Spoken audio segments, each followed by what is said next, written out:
السلام علیکم دوستو، عبداللہ انفو سٹوریز میں خوش آمدید۔ بہت پرانے زمانے کی بات ہے، کسی ملک پر ایک بادشاہ حکومت کرتا تھا۔ اس بادشاہ کی ایک بیٹی تھی جس کا نام شہزادی گلفشاں تھا۔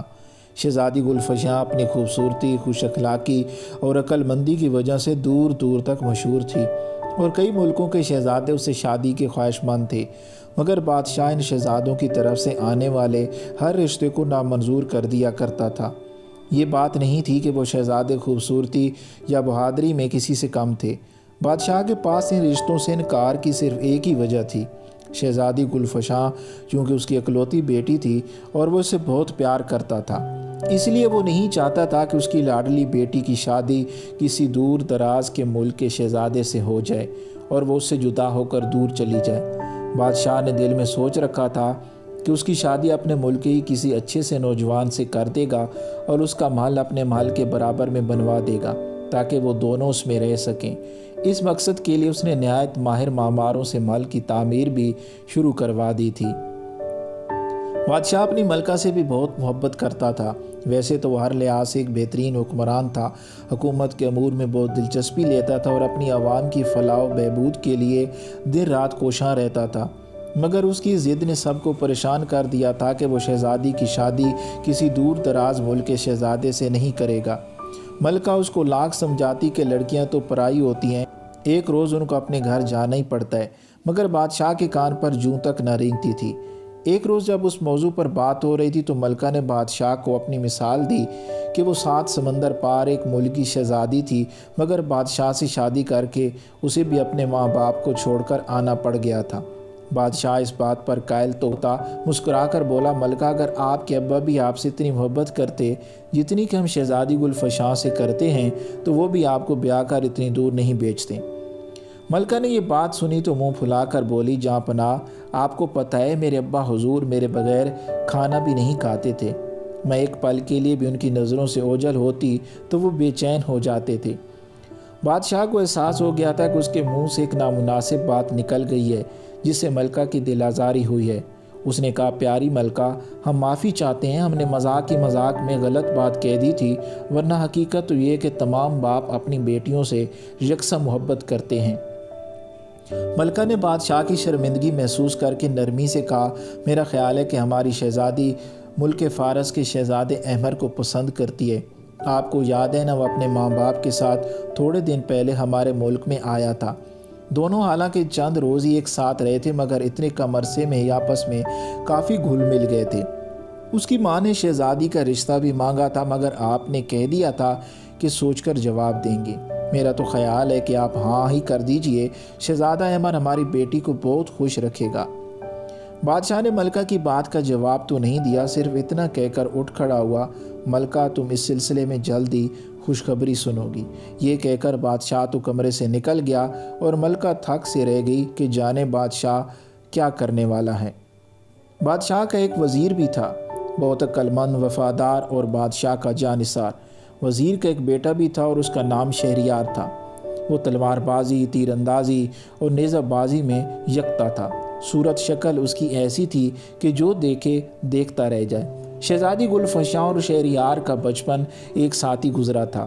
بادشاہ اور ملکہ اس کو اپنے بیٹوں کی طرح ہی چاہتے تھے۔ یہی وجہ تھی کہ اس کی تعلیم و تربیت اور تلوار بازی وغیرہ کی تربیت شہزادی گلفشاں کے ساتھ ہی ہوئی تھی۔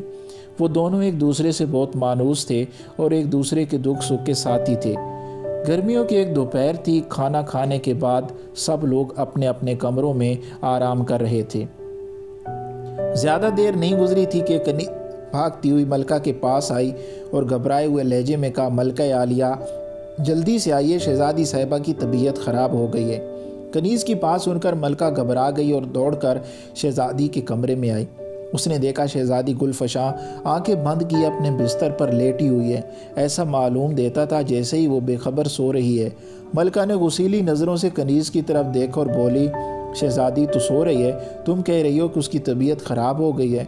کنیز خوف سے تھر تھر کانپنے لگی اور بولی، ملکہ حضور، شہزادی صاحبہ اچھی خاصی مجھ سے باتوں میں مصروف تھی کہ اچانک انہوں نے ایک چیخ ماری اور بستر پر گر پڑی۔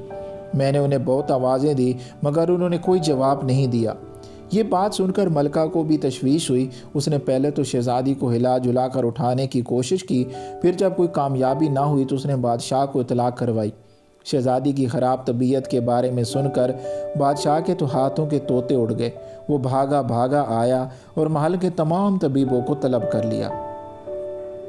وہ سب شہزادی کا معائنہ کرنے لگے۔ ایک طرف وزیر زادہ شہریار بھی منہ لٹکائے خاموش کھڑا تھا۔ تھوڑی دیر بعد جب طبیبوں نے معائنہ ختم کیا تو وہ خاصے مایوس تھے۔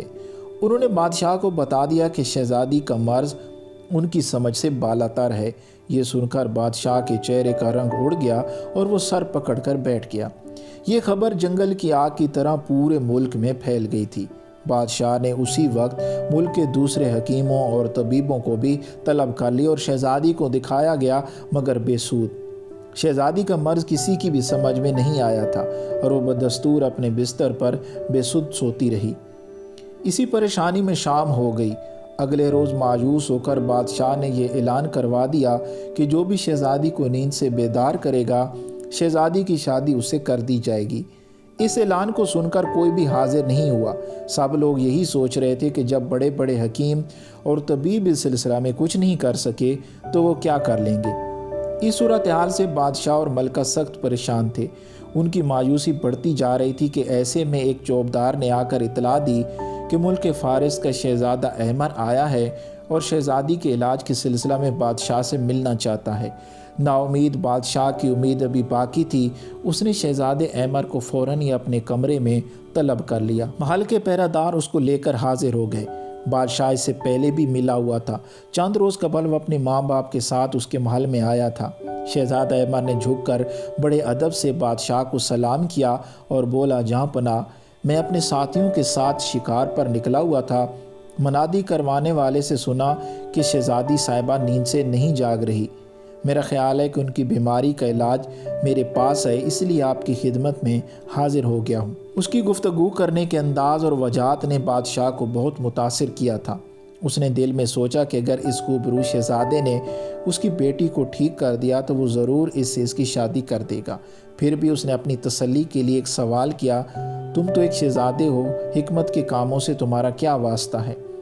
شہزادے احمد نے ادب سے ہاتھ باندھ کر کہا، جہاں پناہ، شہزادی صاحبہ کسی بیماری میں مبتلا نہیں ہیں، یہ مسئلہ دوسرا ہے۔ بادشاہ کی آنکھیں حیرت سے پھیل گئیں۔ تمہارا مطلب ہے یہ کسی جادوگر یا دیو وغیرہ کا چکر ہے؟ شہزادہ احمد نے نفی میں سر ہلا کر کہا، جی نہیں، میں یہ بھی نہیں کہہ سکتا۔ پھر اس نے ہیرے جواہرات سے مرصع ایک چھوٹی سی خوبصورت ڈبیا نکالی اور اسے بادشاہ کو دکھا کر بولا، شہزادی صاحبہ کو کچھ بھی ہوا ہو، ان کا علاج اس ڈبیا میں بند ہے۔ بادشاہ حیرت و دلچسپی سے اس ڈبیا کو دیکھنے لگا۔ احمر کی بات میں جانے کیا بات تھی کہ ملکہ کو بھی امید ہو گئی کہ اس کی بیٹی اب ٹھیک ہو جائے گی۔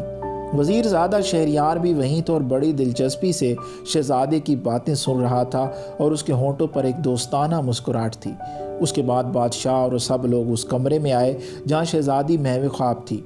شہزادے احمد نے بغور شہزادی کو دیکھا۔ کچھ سوچتے ہوئے اس نے وہ خوبصورت ڈبیا کھول کر اس میں سے ایک پر نکالا۔ وہ پر حسین و جمیل رنگوں سے جگمگا رہا تھا۔ شہزادے احمد نے اس پر کو شہزادی کے تلووں سے لگایا۔ جیسے ہی پر نے اس کے تلووں کو چھوا، شہزادی کو ایک ہلکی سی چھینک آئی اور وہ بستر پر اٹھ کر بیٹھ گئی اور حیرانی سے سب کو دیکھنے لگی۔ بادشاہ اور ملکہ کے منہ سے خوشی کی ایک چیخ نکل گئی۔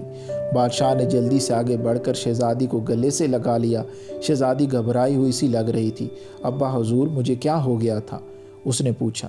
کچھ نہیں میری بیٹی، تم بالکل ٹھیک ہو۔ پھر بادشاہ نے شہزادے احمر کا ہاتھ پکڑ کر کہا، شہزادے، ہم تمہارا یہ احسان زندگی بھر نہیں بھولیں گے۔ یہ خبر تھوڑی دیر میں پورے ملک میں پھیل گئی تھی۔ اس خوشی میں بادشاہ نے غریبوں کے لیے خزانے کے منہ کھول دیے تھے۔ چند روز کے بعد حسب وعدہ شہزادہ احمر اور شہزادی گلفشاں کی بڑی دھوم دھام سے شادی کر دی گئی۔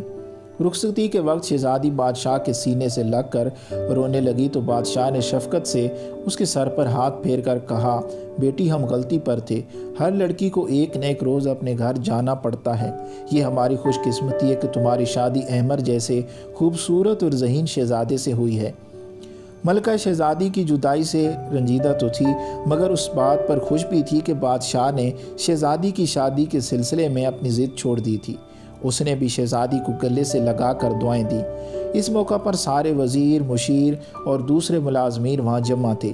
بادشاہ نے اپنی بیٹی کو بے شمار قیمتی تحفے دیے تھے اور 100 سپاہیوں کا دستہ ان کی حفاظت کے لیے ساتھ کر دیا تھا۔ سفر پر روانہ ہونے سے پہلے شہزادی نے چاروں طرف دیکھا جیسے کسی کو تلاش کر رہی ہو۔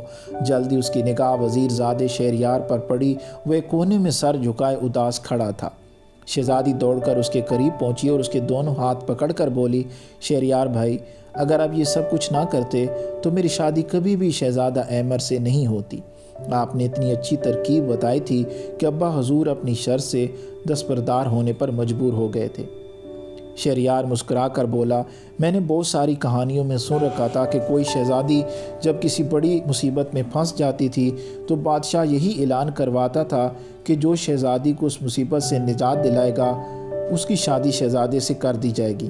میں نے یہ منصوبہ بنایا تھا کہ تم جھوٹ موٹ کی سوتی ہوئی بن جاؤ اور شہزادہ احمر تمہیں ٹھیک کر دے۔